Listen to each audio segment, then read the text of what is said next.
يا حامل القرآن، قد خصك الرحمن بالفضل والتيجان والروح والريحان. يا حامل القرآن، قد خصك الرحمن بالفضل والتيجان والروح والريحان.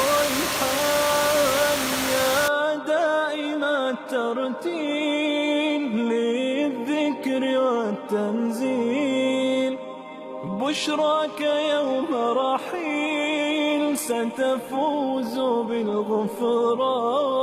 يا قارئ الآيات في الجمع والخلوات،